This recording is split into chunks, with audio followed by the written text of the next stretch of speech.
of people feel that the Hidden Fortress was hugely influential on Star Wars. It's not quite as true as it's been made out to be.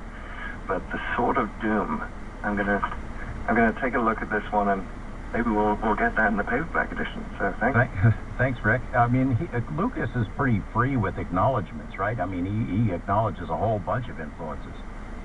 Oh yeah. I mean, he wasn't quite as free as Dan O'Bannon, the guy who wrote Alien, who said, "I didn't steal Alien from anyone. I stole it from everyone."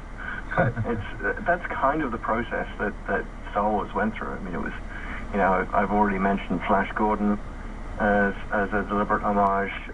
Kurosawa was greatly influential in the style of it, to the point where Lucas actually wanted to hire one of the big stars of Kurosawa movies, Toshiro Mifune, to play either Obi-Wan or Darth Vader.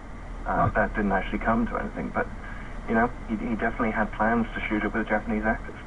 We're going to go to a break in about 2 minutes or so I'm going to come back to the phones in a moment. Well, one thing we haven't touched on are the prequels. I guess they made more money. They made more money than the originals. Well, yes, in absolute dollars, if you don't count inflation, the highest-grossing Star Wars film of all time is The Phantom Menace.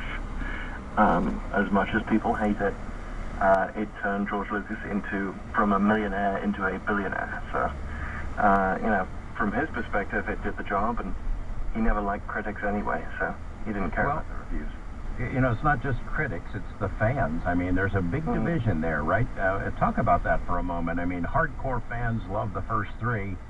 A lot of them hated the next three. They went to see them probably more than once, but there's big schism there.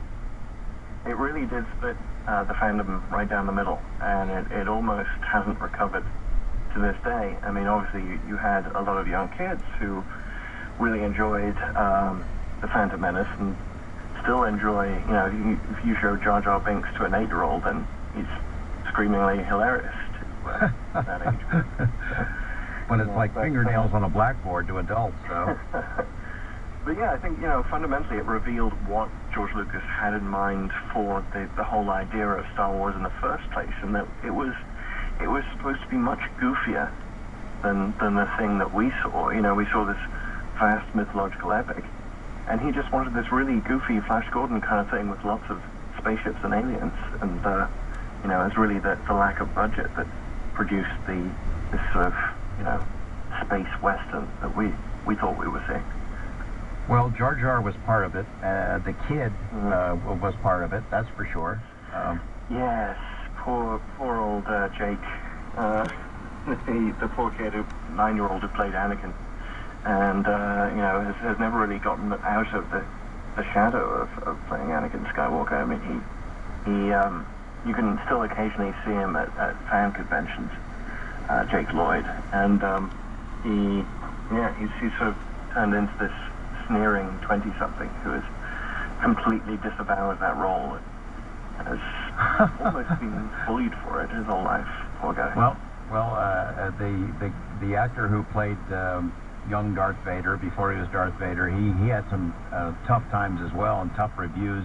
We'll get into that, get back to the phones in just a moment. My guest is Chris Taylor, author of How Star Wars Conquered the Universe. Much more to come here. Stay with us.